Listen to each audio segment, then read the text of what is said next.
The morning they laughed at Eldon Bauer, the frost was still sitting on the ground like a thin white sheet pulled over the earth by a tired god.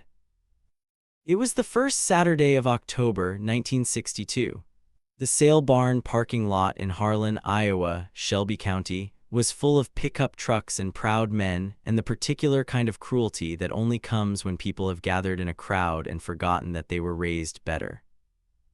And right there in the middle of all of it was Eldon.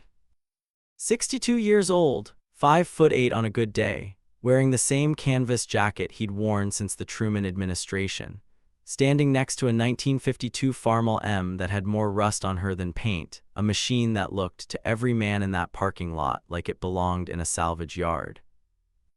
And Dale Hoffmeister, the biggest John Deere dealer in 4 counties, he pointed at that old red tractor and he laughed. He laughed loud enough that other men turned to look. He laughed loud enough that Eldon's boy, 16-year-old Raymond, felt his face go hot and red. He laughed and he said words I'll tell you about in a moment. What he didn't know, what none of them knew, was that Eldon Bauer wasn't the kind of man you laughed at twice. Let me tell you about Shelby County, Iowa in the autumn of 1962. It was a place that still believed in itself. The post-war farm boom had been good to the Midwest, government price supports were holding, corn was running about $1.05 a bushel, and the new John Deere 4010s and International 560s were rolling off dealer lots faster than they could uncrate them. Farmers were buying on credit, buying big, buying new. There was a certain swagger in the air, a feeling that the old ways were done, that bigger meant better, that a man with a shiny machine was a man who knew something. The sale barn on the edge of Harlan was a Saturday institution. Men traded implements, livestock, gossip, and opinions in roughly equal measure. The parking lot was its own social order. The big operators parked their new equipment close to the road where everyone could see it. The smaller farmers tucked themselves toward the back. Eldon Bauer always parked in the back. His farm sat 7 miles northeast of Harlan on a gravel road that turned to mud every spring and froze into ruts every November. 140 acres, all of it his, all of it paid for, though you wouldn't have known it to look at the place. The barn needed paint. The fences were wire and prayer. The farmhouse was a 2-story white clapboard that had been 2-story since 1911 and had not changed its opinion of itself since. What the farm had, what Eldon had, was soil. Dark, deep Shelby County loam that held moisture like a sponge and gave back everything you put into it. Land that had been worked right for 30 years. Land that didn't need persuading. But land doesn't impress men who are busy looking at horsepower ratings and dealer financing terms. And in the fall of 1962, Eldon Bauer was, by the accounting of most men in Shelby County, a relic, a stubborn old German farmer who had somehow missed the memo that the 20th century had arrived. That Saturday morning in October, he had driven his 1952 Farmall M into Harlan to buy a replacement hydraulic pump fitting, a length of belt, and a box of No. 9 wire staples. He had not come to be judged. But some men have a talent for judging, and Dale Hoffmeister was the most gifted among them. Let me tell you about Eldon Bauer. He was born in 1900, the very first year of the century he would outlive nearly every assumption of.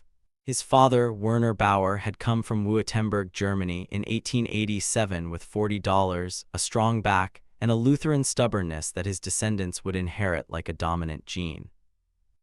Werner had broken the Shelby County ground himself, pulled stumps by hand, drained the low corners with clay tile he'd laid one piece at a time, and built the barn from timber he'd cut on the property.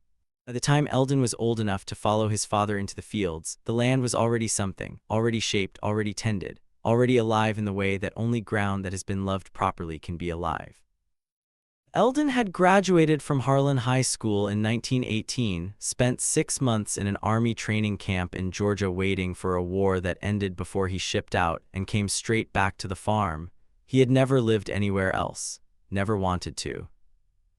He had married Della Cruz in 1924. They had 3 children, 2 boys and a girl. The oldest boy, Franklin, had gone to college on the GI Bill after Korea and was now teaching agricultural science at Iowa State. The girl, Lorraine, had married a man in Omaha and sent Christmas cards. And Raymond, the youngest, the one who still lived at home, who had his grandfather's hands and his father's quiet, Raymond was 16 in 1962, and he was still learning what his father was. Eldon worked his land the way a craftsman works his trade, not fast, not showy, but right. He rotated his crops before rotation was fashionable. He maintained his soil organic matter when other farmers were burning through it with anhydrous ammonia. He kept his machinery in a heated shed in winter and serviced it on a schedule he'd written on the inside of a coffee can lid with a grease pencil. The 1952 Farmall M had been his primary workhorse since he'd bought her used in 1954 for $850. By 1962, she had logged more hours than the dealer's mechanic would have believed, and she ran, Eldon would tell you, better than the day he'd bought her. Because Eldon Bauer understood something that most men in Shelby County had forgotten in the rush to buy new. A machine maintained is a machine that doesn't quit. He was not a man who used many words. He was not a man who needed to be seen. He was, in the clearest possible sense, the kind of man this country was built by and then forgot to write about. Until that is, Dale Hoffmeister gave him a reason to be remembered. Now let me tell you about Dale Hoffmeister. Dale was 44 years old in the fall of 1962, and he had the particular confidence of a man who has never been seriously wrong about anything in his own mind. He was 6'1", broad through the shoulders, and he wore his Deere dealership's green and yellow cap tilted back on his head the way a man wears a hat when he wants you to see his face. His father, Gerald Hoffmeister, had started Hoffmeister Farm Equipment on the north edge of Harlan in 1938, selling Farmall Equipment, international equipment, same as what Eldon Bauer drove and had done well enough. But when Dale took over in 1954, he'd switched the franchise to John Deere, expanded the lot, added a parts department, hired 3 mechanics, and a secretary named Beverly who answered the phone as if she were announcing a head of state. By 1962, Hoffmeister Farm Equipment was the largest Deere dealership in a 4-county area. Dale had sold more 4010s that year than any dealer in western Iowa.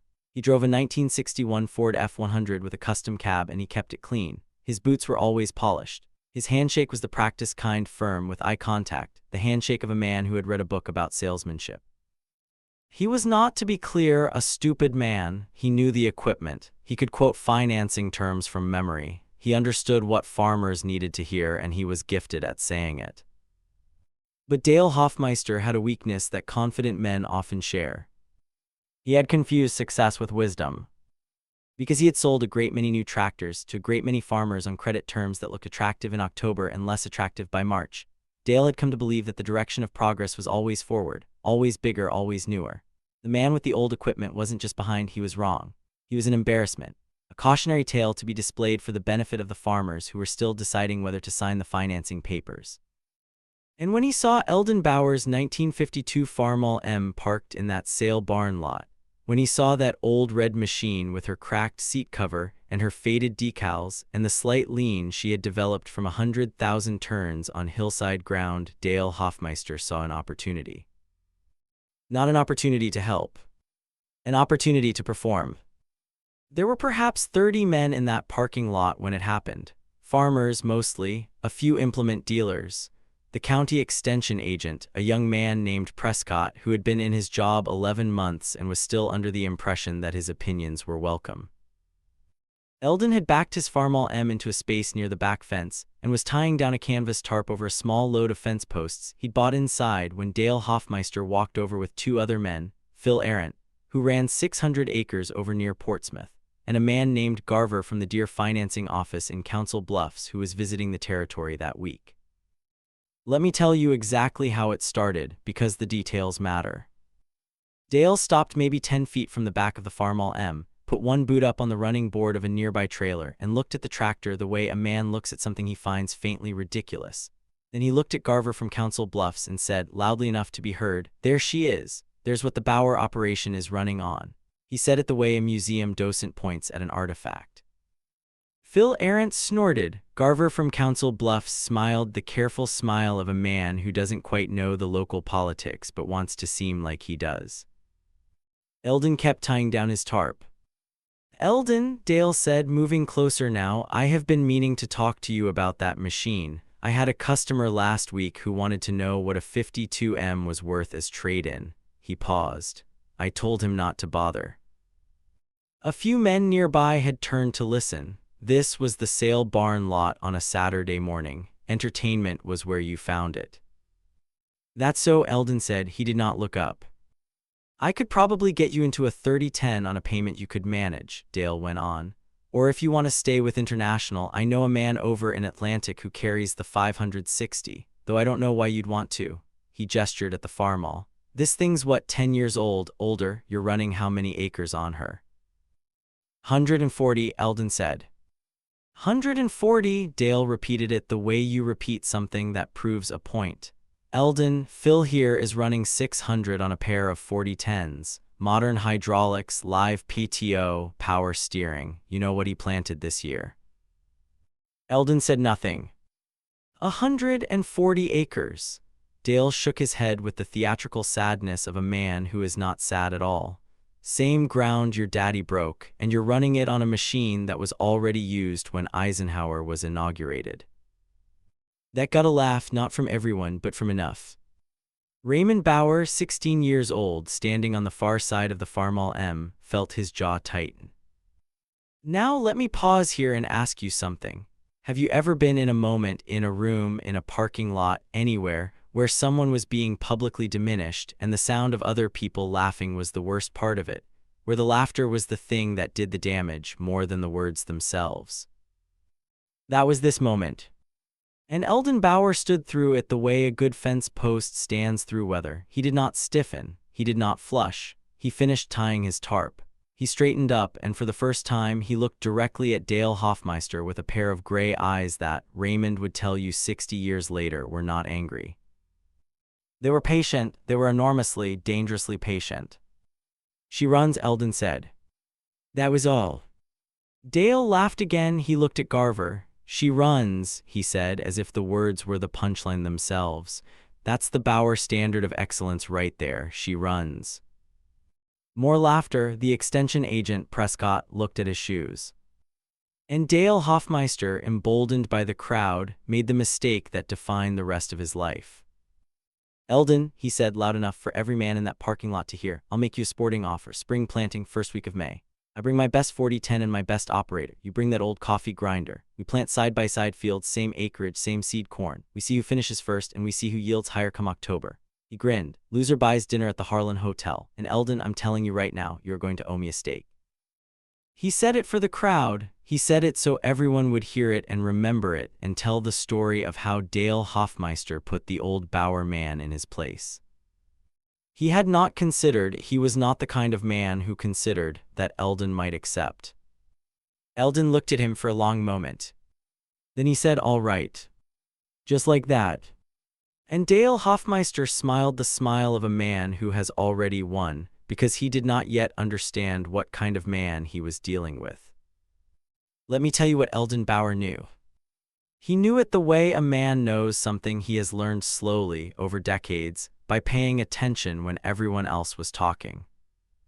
The 1952 Farmall M, International Harvester's workhorse of the post-war era, was, by 1962, considered obsolete by most of the men in Shelby County. Dale Hoffmeister would have told you it was 40 horsepower on a good day, old ignition, no live hydraulics, a machine designed for a different era of agriculture. And he would have been technically correct about every specification. What Dale did not know, what he could not know because he had never bothered to look, was what Eldon had done to that machine over 10 years of careful ownership. The engine had been rebuilt in the winter of 1958-59, not by a dealer, by Eldon himself on the concrete floor of his heated machine shed, using a factory service manual he'd ordered from International Harvester, and a set of precision measuring tools he'd bought secondhand from a machinist in Omaha. He had bored the cylinders to the first oversize, fitted new pistons, new rings, and new bearings throughout. He had lapped the valves himself by hand. He had reassembled that engine to tolerances that a factory inspector would have signed off on. He had converted the magneto ignition to a battery ignition system in 1960, advancing the timing curve in a way that gave him cleaner combustion at lower RPMs and better fuel economy at working speeds. He had done this based on a technical paper published in the American Society of Agricultural Engineers Journal, a paper that almost no working farmer in Shelby County had read, because almost no working farmer in Shelby County subscribed to the American Society of Agricultural Engineers Journal. Eldon Bauer had for 15 years. His son Franklin, the one teaching ag science at Iowa State, had been sending his father papers and articles since his own student days. And Eldon, who had an 8th grade formal education but a mind that never stopped working on a problem, had read every one of them, had cross-referenced them with his own field observations, had thought about them during the long hours of fieldwork when a man has nothing to do but think. The hydraulic system on the M had been upgraded, not with new equipment, with rebuilt and re-engineered components. Eldon had installed a high-volume hydraulic pump he'd sourced from a wrecked International 400, a larger pump than the M was built with, and had fabricated the adapter himself on the lathe that had been in his machine shed since his father bought it in 1931. The carburetor had been rebuilt and rejetted 3 times, each time optimized for the specific blended fuel Eldon was running, a mixture he had arrived at empirically, based on tests he'd conducted with a fuel consumption log he kept in a composition notebook dating to 1955. And there was the implement. The planter Eldon was running wasn't the standard 2-row unit most men paired with a Farmall M. It was a 4-row International 400 planter that Eldon had modified over the course of 3 winters, working evenings and weekends, to mount on the M's 3-point hitch in a configuration that the factory had never offered. He had engineered the toolbar himself. He had calculated the weight distribution. He had tested it, failed, re-engineered it, and tested it again. The result was a 4-row planter on a tractor that most men thought could only pull 2 rows. Not fast but steady, and 4 rows are 4 rows. Now here is what I want you to understand about Eldon Bauer. He had not done any of this to win a bet. He had done it because he believed, with the quiet, unmovable certainty of a man who has thought carefully about one thing for a very long time, that a machine properly cared for and properly understood is not obsolete. The limit of a tool is rarely the tool itself. It is more often the imagination of the man holding it. He had done it because he could not afford a new tractor and refused to borrow money for one, and because the alternative to making what you have work better was, in his view, not an acceptable alternative. He had done it in the dark of his machine shed in the deep Iowa winters with his hands and his mind and that composition notebook, year after year, and he had told almost no one. Raymond knew, but Raymond was 16, and who listens to a 16-year-old? And Dale Hoffmeister, standing in that parking lot in October 1962, had seen a rusted old Farmall M and made every assumption that a man in love with his own success is capable of making. He had seen the outside of a thing and believed he understood the inside. He would learn better in the spring. May 4th, 1963, a Saturday. The sky over Shelby County was the particular pale blue of early spring in Iowa, thin light, cool air with just enough warmth in it to know that summer is on its way but hasn't arrived yet. The fields were ready. The ground had dried out from the April rains to a good working tilth, dark and crumbled and smelling of that deep earth smell that is one of the finest things a human nose can encounter. Let me tell you, there were more people there than Dale Hoffmeister had intended. He had talked about this contest at the sale barn, at the co-op, at the diner on 4th Street, where the farm men gathered on weekday mornings. He had talked about it because he had expected it to be a demonstration, a useful, public proof of the superiority of modern equipment over stubborn old-fashioned attachment to obsolete machinery. He had not expected it to draw maybe 60 people to the north edge of the Bauer property on a Saturday morning. But word had gotten around, because people in a small county always know when something interesting is going to happen, and even the people who expected Eldon to lose, maybe especially those people, wanted to see it. Phil Arendt was there, the extension agent Prescott was there. The County Agricultural Committee chairman, a man named Buresh, was there. Garver from the Deer Financing Office had driven back up from Council Bluffs specifically for this.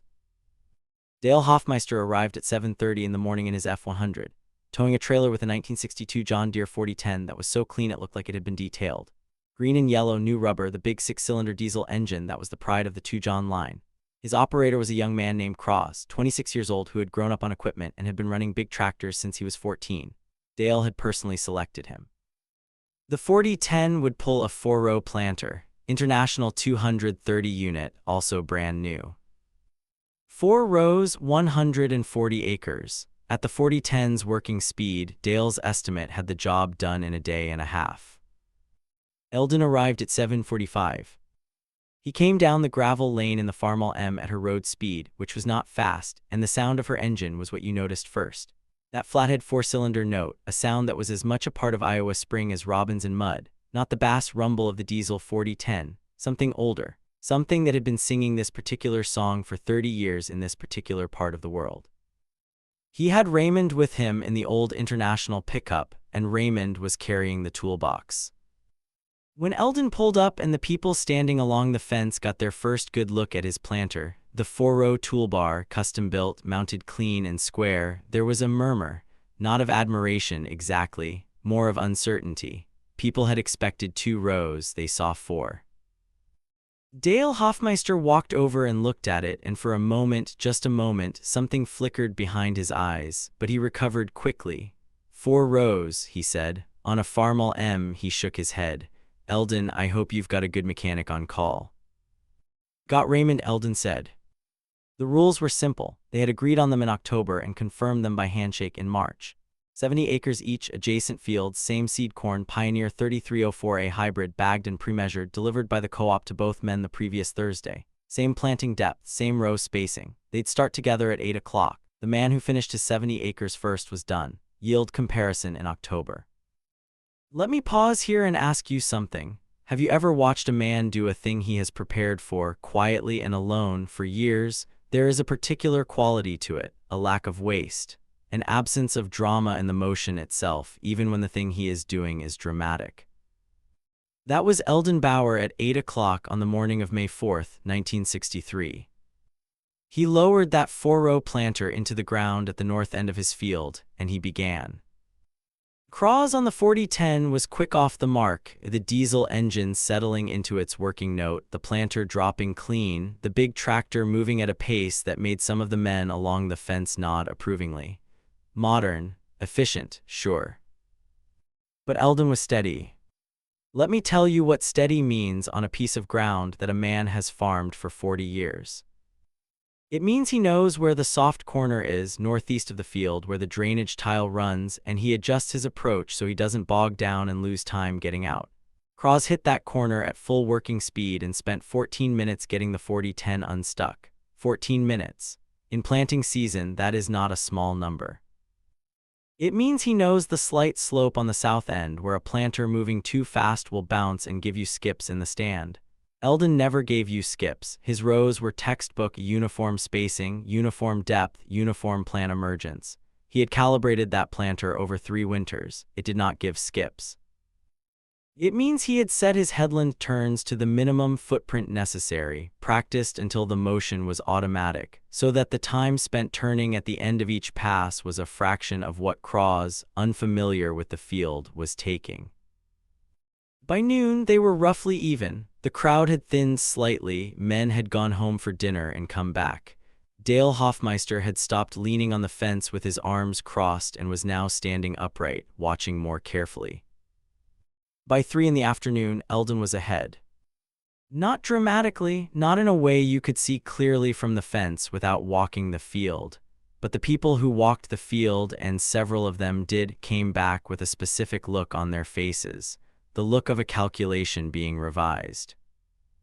At 5:47 in the afternoon, Eldon Bauer lifted his planter on the last pass of his 70 acres, drove to the end of the field, shut off the Farmall M's engine, and climbed down. Raymond was there. They didn't embrace. That wasn't how the Bauers expressed things. Raymond handed his father a thermos of coffee, and they stood by the tractor and waited. Craws finished his 70 acres at 7:12 in the evening. 85 minutes later. The sky was going orange over the Missouri River bluffs to the west, and there were still 20 or so people there to see Dale Hoffmeister walk across that field. Let me tell you about that silence. It is the particular silence of a crowd of people who have been wrong about something and know it, and are not yet ready to say it out loud. Dale Hoffmeister walked over to where Eldon was standing by the Farmall M, and the men along the fence watched him walk, and nobody said anything. He stopped a few feet away. He looked at the tractor. He looked at the four-row planter, the toolbar Eldon had built with his own hands in the winter evenings of 3 successive years. He looked at it the way a man looks at something that has rearranged his understanding of the world. And then he looked at Eldon. Eldon was drinking his coffee. He was not smiling. He was not performing. He looked, if anything, the way he always looked, settled, patient, entirely himself. "She runs," Dale said, and this time there was no laughter in it. This time it was something else. Eldon nodded. "I owe you a steak," Dale said. "You do," Eldon said. The extension agent Prescott, 20-some years old, standing at the fence with his clipboard, wrote something in his notes. He would later say that what he wrote was simply the date and the result, but I believe he wrote something more than that. I think he wrote something about what it means to underestimate a man because of what he drives. Phil Arendt walked to his truck without saying much to anybody. Garver from Council Bluffs drove back to Council Bluffs. And Dale Hoffmeister, to his credit, to the particular credit that belongs to a man who has the decency to honor a bad bet, took Eldon Bauer to the Harlan Hotel the following Friday evening and bought him a steak dinner and said very little, but listened, perhaps for the first time in a long time, when Eldon spoke. Raymond Bauer, 16 years old, sat in the truck on the drive home and did not say anything for a long time. And then he said, "Dad, why didn't you ever tell anybody what you'd done to that tractor?" And Eldon was quiet for a moment, and then he said, "Didn't need to, the ground knows." I want you to sit with that for a second. The ground knows. Let me tell you what happened in the years that followed. That fall, October of 1963, the yield numbers came in. Eldon's 70 acres yielded 112 bushels per acre. Cros's 70 acres, the side planted by the brand-new John Deere 4010 with fresh factory seed and modern equipment, yielded 94 bushels per acre. The difference was not in the equipment. It was in the soil. It was in the cover crops Eldon had been planting every third year since 1948's sweet clover, turned under, building organic matter the way his father had taught him. It was in the careful drainage, maintained and improved every winter. It was in the rotation corn, oats, hay, corn that was already unfashionable by 1963, as the continuous corn crowd gained ground.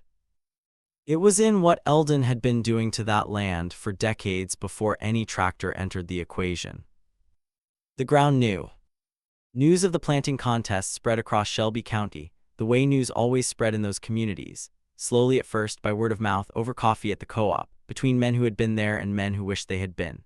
It grew in the telling, as stories do, until by the following spring it had become a story that people in Harlan were still telling to newcomers, as a way of explaining something essential about the county. Raymond Bauer graduated from high school in 1964. He did not go to college. He stayed on the farm, not because he had no options. He had been accepted to Iowa State on the strength of a recommendation from the extension agent Prescott, who had apparently written something memorable in his notes that May evening, but because he understood by then what the farm was, what it contained, what it would take to carry it forward. He studied on his own the way his father had. He subscribed to the same journals. He continued the composition notebooks, a new one every year, documenting fuel consumption, soil tests, yield by field section, and equipment maintenance. By 1970, he had a shelf of them. Eldon Bauer farmed until 1978, when he was 78 years old, and his knees had finally made their opinion of tractor seats plain enough to pay attention to. He turned the operation over to Raymond and moved into a smaller house on the property, and continued, for several more years, to supervise from a lawn chair at the edge of whatever field was being worked. He died in March of 1981. Della had gone 2 years before him. They had farmed that Shelby County ground together for over 50 years, and they had left it in better condition than they'd found it. The 1952 Farmall M was still running. Now let me tell you about Dale Hoffmeister. The early 1970s were not kind to machinery dealers who had been aggressively financing farmers into large equipment. The commodity price spikes of 72 and 73 encouraged further borrowing and expansion, and the Midwest farm crisis, which came quietly at first, then all at once, the way bad things tend to come, hit the farming communities of western Iowa like a slow flood in the late 1970s and early 1980s. Farmers who had borrowed heavily in the good years found themselves unable to service debt when land values fell, and commodity prices collapsed. The Federal Reserve's interest rate increases in 1980 and 1981 pushed rates to 20% and above. Men who had been considered successful, who had the big tractors and the expanded operations and the dealer financing, found themselves in rooms with bankers, looking at numbers that didn't add up. Hofmeister Farm Equipment had extended significant dealer financing. When the farmers who owed him couldn't pay and the floor plan financing from John Deere came due regardless, Dale found himself in a position he had never imagined occupying, the position of a man who is wrong about the fundamental soundness of his situation. He sold the dealership in 1979. His son, who had been expected to take it over, went to work for a farm management company in Ames instead. The property, the Hofmeister house and the 180 acres that Dale had accumulated during the good years, all of it mortgaged, went to the bank in the spring of 1982. It was listed for sale by First National Bank of Harlan in March of that year. Raymond Bauer bought it in September 1982. He paid $87,000 for 180 acres that Dale Hofmeister had assembled across multiple transactions totaling over $230,000. He paid cash. Because the Bauer farm had no debt, had never had debt, not since Werner Bauer paid off the original land note in 1921. Because Eldon had refused to borrow for new equipment when Dale Hofmeister and every other dealer in western Iowa was making it easy and profitable seeming to do so. Because the yields on that well-maintained Shelby County ground had been deposited into a savings account at the Harlan State Bank every October for 60 years, and the Bauers had lived on the rest. Raymond did not buy the Hofmeister land to make a point. He bought it because it was good ground and a fair price, and it made sense for the operation. But the county noticed, of course the county noticed. The extension agent Prescott, by now the regional director for the Iowa State Extension Service, no longer a young man, sent Raymond a handwritten note when he heard. It said simply, "Your father would have appreciated this, so would your grandfather." Raymond kept the note in the composition notebook for that year. It's in the notebook to this day. The 1952 Farmall M was retired from primary field work in 1976, when Raymond purchased a used 1968 International 1066 to take on the heavier ground. But the M was not sold. She was not parted out. She was serviced, maintained, kept in the same heated shed she had occupied since 1954, and used for lighter work, cultivating, running the PTO grain auger, pulling the sprayer through the food plot. Raymond's son Dennis learned to drive on her. Dennis's daughter Kayla learned on her own in the summer of 1998 when she was 11 years old and the morning light came through the shed door at a long angle and turned the old red paint almost gold. She started on the first pull, she always did. Let me tell you something that has been on my mind since I first heard this story. We live in a world that has a very specific idea of what success looks like. It is new, it is large, it is visible. It makes noise when it goes past, and when it parks you notice it. We are surrounded every day by messages telling us that the new version is the better version, that the upgrade is the improvement, that the man with the latest model has understood something the man with the old one hasn't yet. And sometimes that is true. Progress is real. Technology genuinely improves. I am not here to tell you that the 1952 Farmall M was a better tractor than the 1962 John Deere 4010. It wasn't, in most measurable ways. What I am here to tell you is that the measure of a tool is not the tool. It is what the man who holds it knows. Eldon Bauer was not a man of great resources. He was not a man of great visibility. He was a man of great depth of knowledge, depth of patience, depth of care for the thing he was tending, whether that was his soil, his family, or an old red tractor that he had rebuilt, winter by winter, into something that nobody standing in that parking lot in October of 1962 had the imagination to see. The Dale Hofmeisters of the world, and there have always been Dale Hofmeisters in every era in every industry. They are not villains in the way that storybook villains are villains. Dale was not evil. He worked hard, he built something. But he had learned to look at the surface of things and believe he understood them, and he had never found a reason to question that habit until a quiet old German farmer from 7 miles up a gravel road handed him one. Let me pause here one last time and ask you something. Who in your life have you underestimated? Who has been standing in your parking lot next to the rusted old Farmall M while you've been busy looking at the horsepower ratings of your own assumptions? Because I have a deep feeling, based on the stories I've spent my life collecting, that the people who know the most about the things that matter are often the quietest people in the room. They are not marketing themselves. They are not performing. They are working on something in the winter evenings in the heated shed of their own attention, and they will show you what they know when it matters. They will not announce it in advance. Eldon Bauer went to his grave having made his point exactly once publicly in 80 years of living. The rest of the time he was simply farming, simply maintaining, simply paying attention to the ground and the machine and the season and the thing in front of him. His son Raymond farmed that Shelby County ground, including the 180 acres that used to belong to Dale Hoffmeister, until 2004 when Dennis took over. The family has been on that land without interruption since Werner Bauer pulled the first stumps in 1889. The 1952 Farmall M is in the shed. She runs.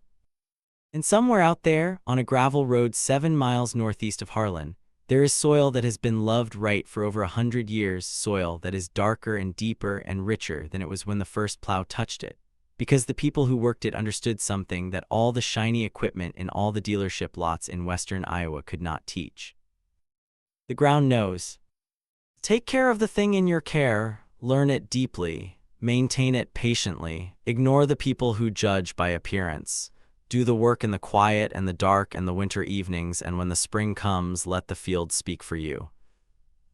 That is what Eldon Bauer taught Shelby County. And if you're watching this tonight, if something in this story feels familiar, feels like someone you knew or someone you wish you'd known, then maybe it's because this kind of man has always been out there. Quiet, steady running. Just like the machine.